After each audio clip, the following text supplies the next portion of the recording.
Well, oftentimes business education today, and I see it all the time, kids come out of college, the best colleges, Wharton and Harvard and Stanford and some of the great business schools, and they'll come out and they won't have practical experience. There's too many case studies that aren't practical. You know, we ask kids that are 16 to 18 years old to make $100,000 debt decisions when they go off to university. And they're not prepared for that. They don't know what they're getting themselves into. They just assume, okay, I'm going to pay 4 years of education at $25,000 a pop, and when I come out the other side, somehow I'll be able to pay it back. Right. That's not how life works anymore. There's no need even to have a college degree at all, or even high school. I mean, if somebody graduated from a great university, that may be an indication that they will be capable of great things, but it's not necessarily the case. You know, if you look at, say, people like Bill Gates or Larry Ellison, Steve Jobs, these guys didn't graduate from college. But if you had a chance to hire them, of course, that would be a good idea. Yeah, I think having the flexibility to explore a lot of different things, which you can do when you're in college, which is one of the amazing things about being in college, is you can work on all these hobbies and code a lot of stuff and try a lot of different things. It's this amazing flexibility that I think most people take for granted. And once you decide, okay, I'm going to start a company and I'm going to do it with someone else, you immediately now need to convince someone else if you want to change your mind on something. And I think people really undervalue the option value and flexibility. I think explore what you want to do before committing is really like the key thing, and keep yourself flexible. And no, I think that's. I agree. Yeah. I mean, it's actually kind of funny. You know, if you think of like what is education, like you're basically downloading data and algorithms into your brain, and it's actually amazingly bad in conventional education because like it shouldn't be like this huge chore. You know, someone's standing up there kind of lecturing at people, and they've done the same lecture 20 years in a row, and they're not very excited about it. And in fact, I think a lot of things people learn, probably there's no point in learning them, because they never use them in the future. Because a lot of kids just in school kind of puzzled as to why they're there. The people who are doing the work that we care about are figuring out what to do next, not following the person who told them what to do next. And the problem with most colleges is they are high school, but with more binge drinking. The entire purpose of a good university is to give you a foundation to fail, not a foundation to get an A. And if you graduate from college with straight A's, you have to do some serious soul searching as to why you chose to spend your time doing that. The A students work for the B students, the C students run the businesses, and the D students dedicate the buildings. It's like the newspaper industry, right? More printing presses, more big buildings, right? Makes us look grander. We have brains that we're putting them out there. There's a point of diminishing returns in terms of what it's worth for a college education and how much debt you're willing to saddle yourself with. A lot of people follow. A lot of people are followers. Generally, if not, we'd have problems. We have too many entrepreneurs. We have too many successful people. Like, look how many people go through business classes. If everything you needed was in that actual business class, in that book, it'd be too many successful business people. Right. How many people graduate? Matter of fact, the professor wouldn't have the time to sit there and teach you.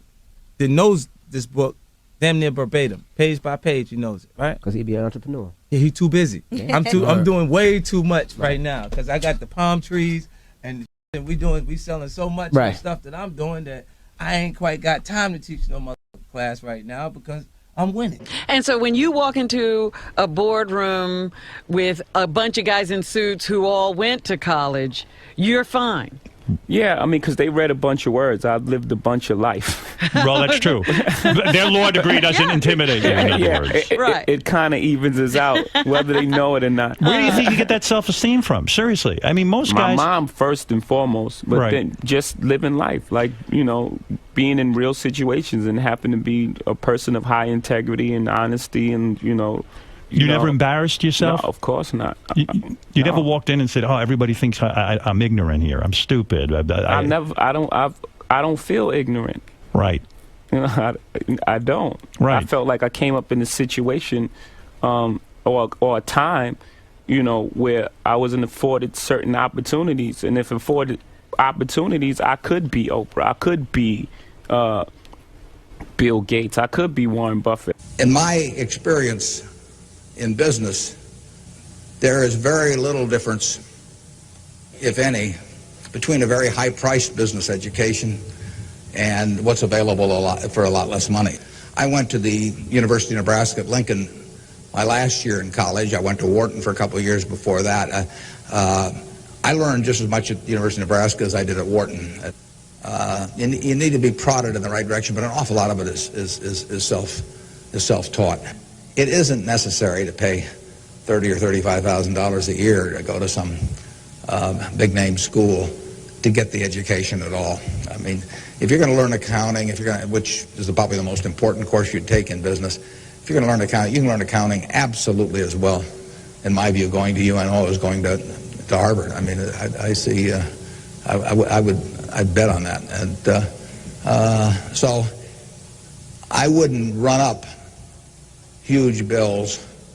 And education is very good at training people to do the same things that we've done over and over again. And I think there's always a question what the nature of the educational good is. You can say it's an investment good where you're investing in the future. You can say it's a consumption good, like college is a 4-year party.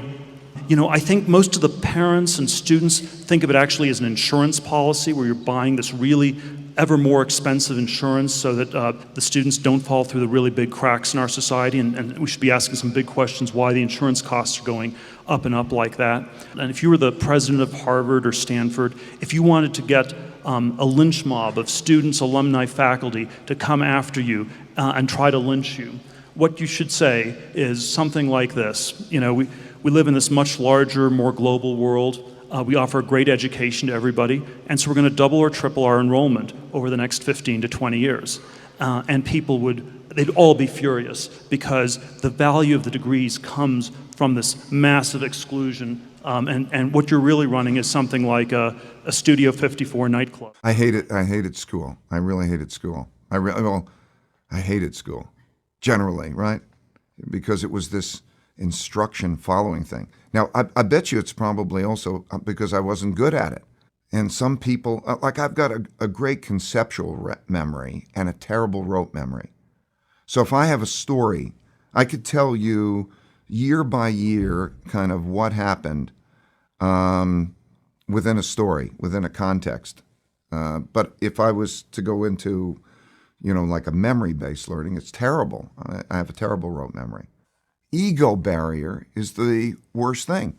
And if we were raised differently, just imagine in the schools that all along that people will always say, everybody makes mistakes. Everybody has weaknesses. The key is really to understand what your mistakes and weaknesses are so that you can learn from them, right?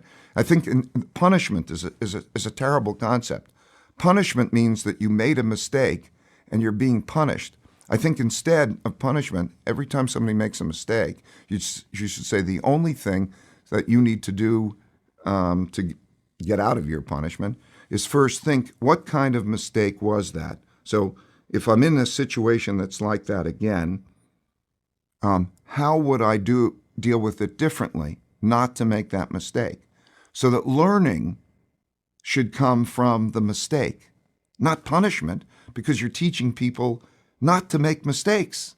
Where's where the learning comes from, not the appreciation that if you keep doing this over and over again, you're going to keep encountering the same outcomes. It's an extremely corrupt system we have at this point. We have an education bubble. In the U.S., we have $1 trillion of student debt. To a first approximation, this has gone to pay for $1 trillion worth of lies about the value of the education people have received. It's not at all obvious yet, though, what's going to replace this or how it's going to change. I'm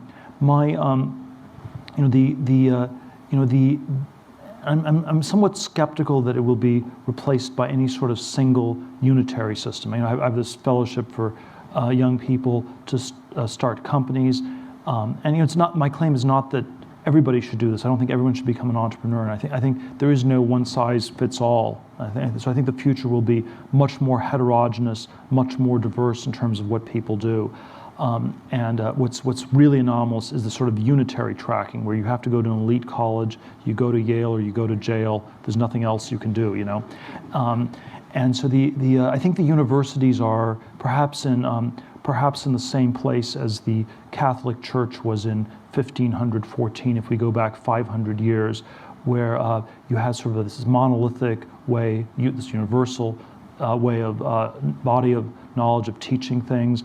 The difference between the Yale and the Harvard political science faculties are probably no greater than the differences between the Dominicans and the Franciscans. So we have all kinds of small debates within this context. We have a system of indulgences that's costing more and more to support this priestly or professorial class of people. We are told that it's the only way to salvation. You must get a diploma to be saved. If you do not get a diploma, then you will go to hell. And I think the message that I have that's like the 16th century reformers, that's a somewhat troubling message, is that you have to work out your salvation on your own. You have to save yourself, and that's I believe that is the truth, but it's a somewhat uncomfortable